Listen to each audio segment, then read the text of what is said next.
So I thought the best disassembly guide would be an assembly guide, because you can see how everything actually fits together before you try and take it off. So it'll give you a better idea of what you're doing as you disassemble. Now when you remove the gas tank and the airbox is the last thing to come out. So it's the first thing to go in. If you do the SAI delete, what you need to do is make sure you reinstall on the Daytona 660 the bracket that holds the solenoid valve, because that also allows you to bolt in the airbox. The airbox also has a breather hose that fits into the rear, as well as the connection for the air intake temperature sensor. So now I'll force the air intake hose through the gap in the frame, and obviously pulling it out is a bit easier. When reinstalling the air intake through the frame, just ensure that this lip is pulled all the way through, all around. So I have it positioned correctly.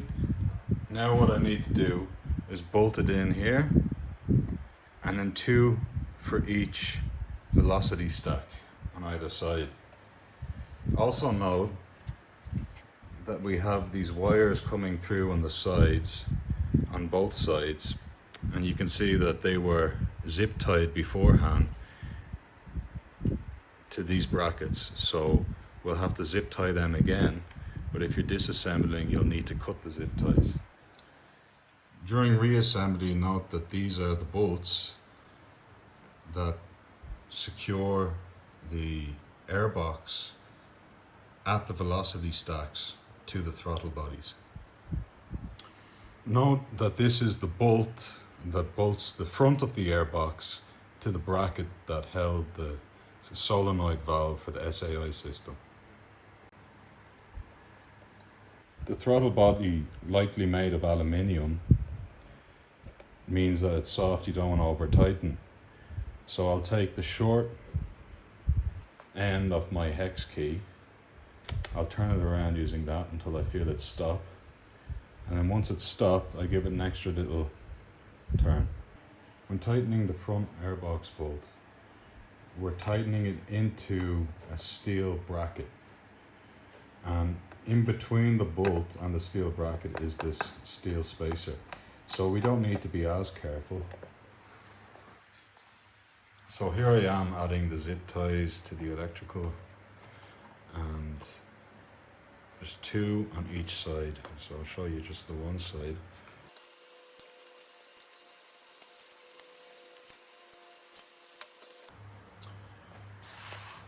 This is the hose, the breather hose. Let's see how that fits. That's nice and snug. The old OEM filter has already been removed. Of course, this slides right in here. The airbox cover is screwed on with 10 of these plastic screws. And note that there is an 11th that holds the connector for the air temperature sensor, and that needn't be removed. Again, when screwing into plastic, take your hex key and with the short end keep screwing until it's tight at the short end, at the short end of the hex key. And I recommend putting a bit of electrician's tape around it so it doesn't hurt your fingers as much.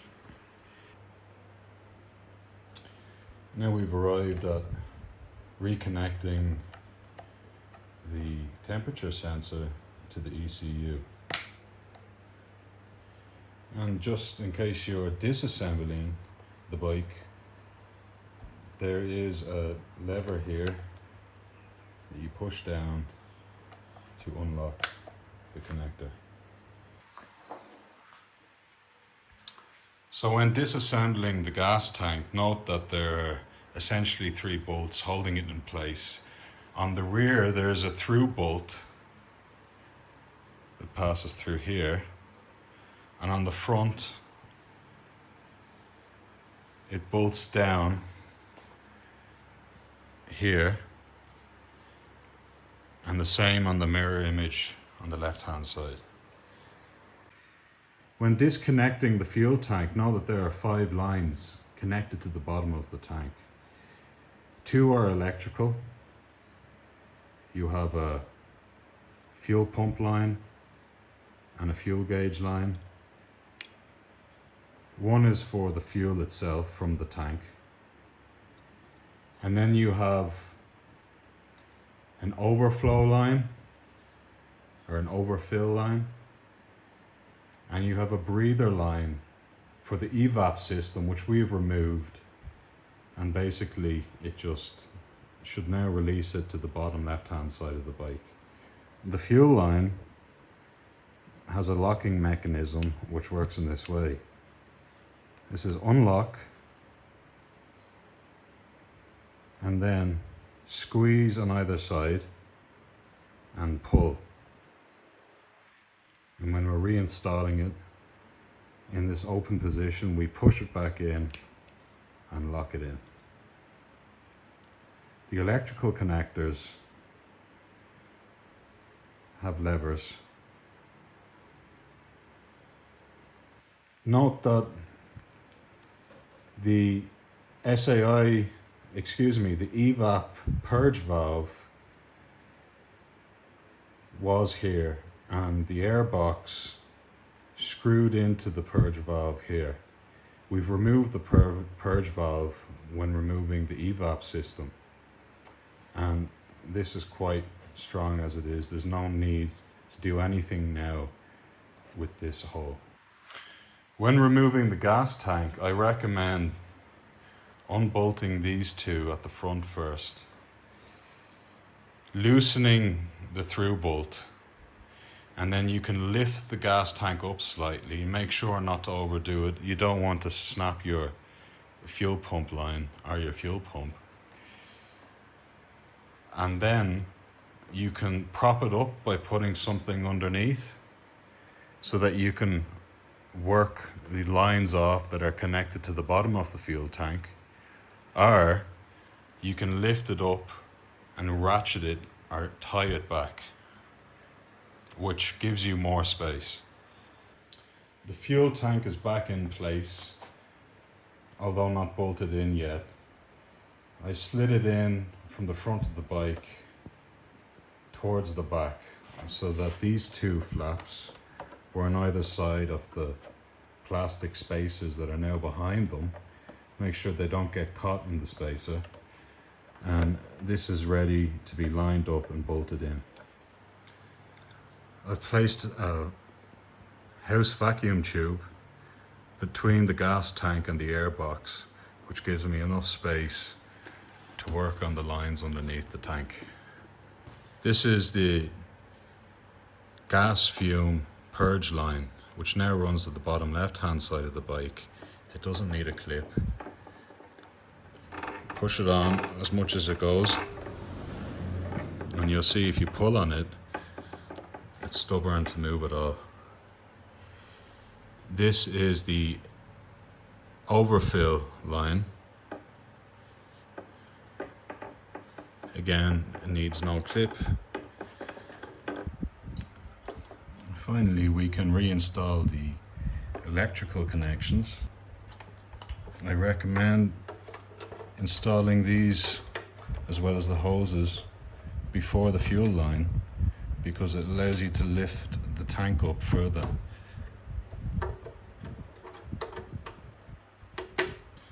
And finally, the fuel line, ensuring that the red slider is in the open position.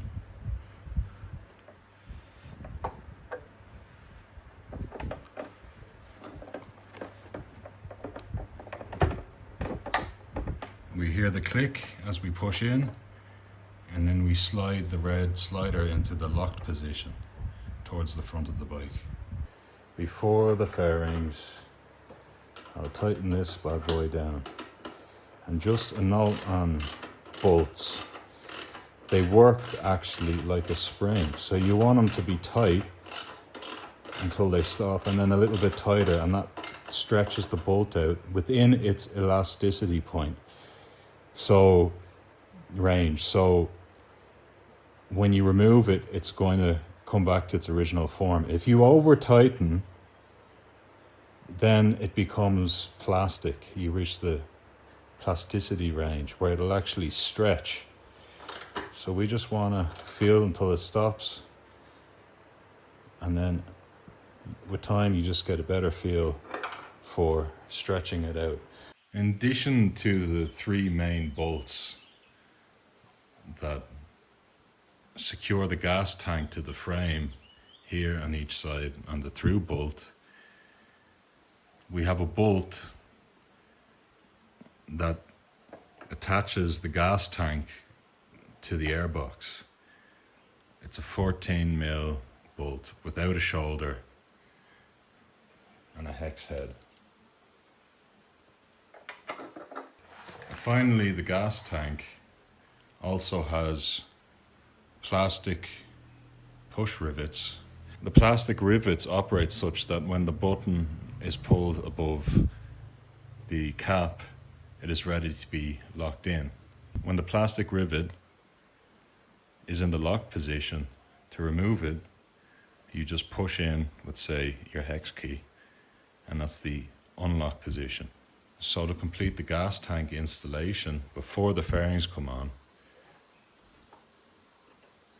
I install this plastic rivet that connects the gas tank to the frame.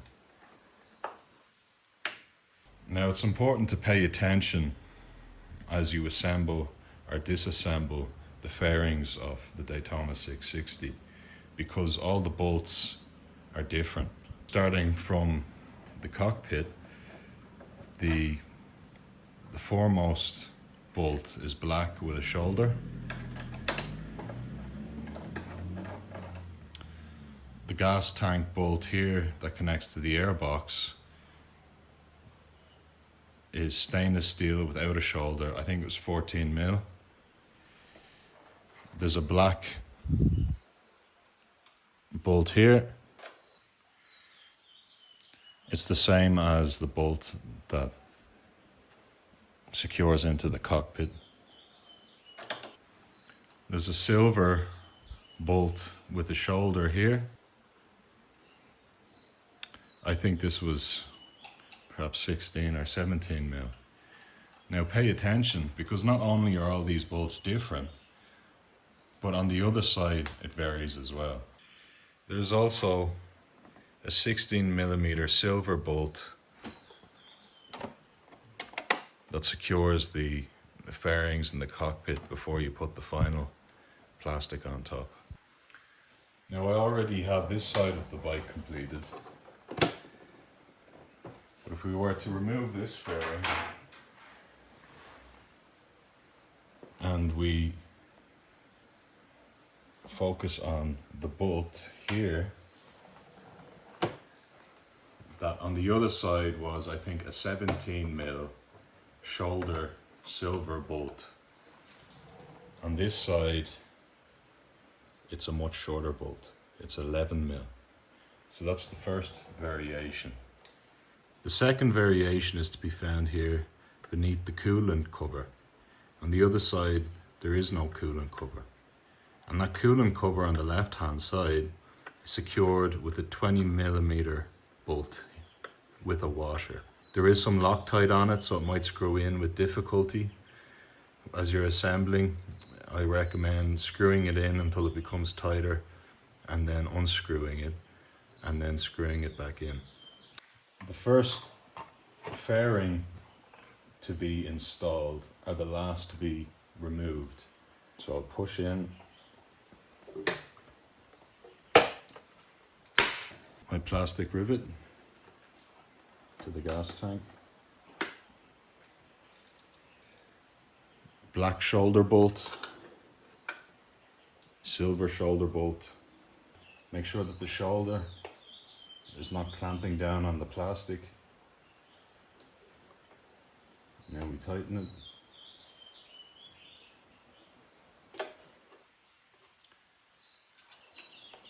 Likewise, tighten them with the short end, the hex key. The plastic cover for this hole has this form with a deeper arm and a shallower arm. And what we want to do is position the shallow arm towards the rear of the bike.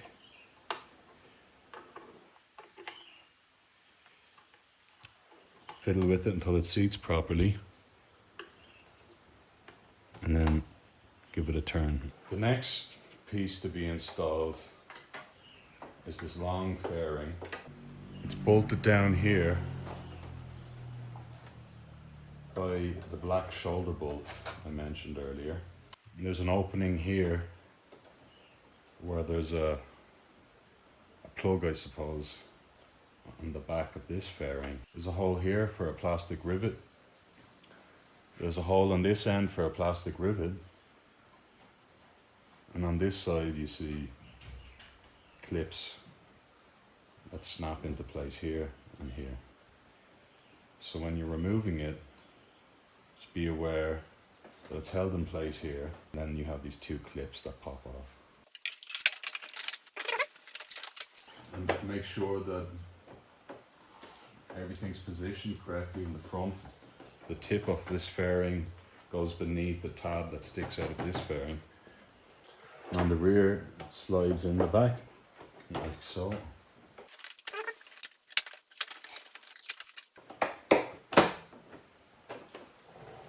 Pop it in. Now I install my bolt. So this bolt has a shoulder. Make sure that the shoulder passes through the plastic fairing, seats correctly. Plastic rivet,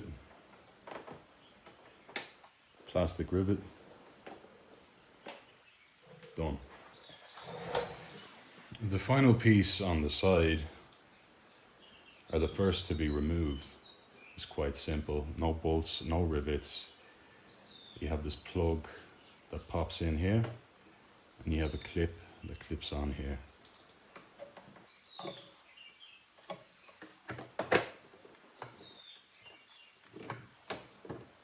Just like that.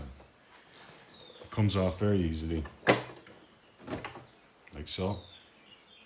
And here's a little tip for you. If you're cleaning the bike, very easy to remove this and get into the engine. So now the final piece to be installed, or the first part to be removed, is this cockpit fairing here. But don't forget, we've removed this silver bolt in order to make space to fit this fairing. So we need to install that here. It's the silver 16mm, no shoulder. Finally, the fairing, which has these clips and a place for a plastic rivet on the side. And then these will be clipped onto the bike. The clips are located here and here.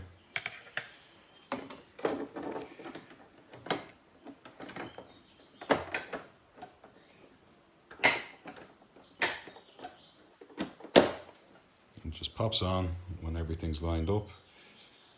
The plastic rivet, unlock it, come around the side, pop it in. The last part of the reassembly is a no-brainer. It's installing the seat again. These are the bolts used, big bolts, big shoulder.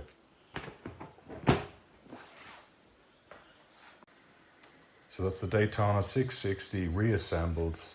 I think that video would be very helpful for anyone disassembling. Make sure that you, wherever you can, screw in the bolts where you took them out from, so that you don't mix them up. you know exactly where they're meant to go. The SAI system has been removed and the EVAP system has been removed successfully. The resistors work to fill the ECU. The DNA air filter has been installed. We've cut out the cat and the resonator from the box and the exhaust and welded it back together. I'll have a video on that soon enough. And things are coming together nicely. There are quite a few things with this bike that need to be changed. Some is quite important, some is just a bit of fun for aesthetics. I'll have more videos on all of that later. So if you enjoy the content or you found it helpful, I'll have more coming as well. Might be making some parts on the lathe. Got GSA stuff to do, got CRF stuff to do. And thanks for watching.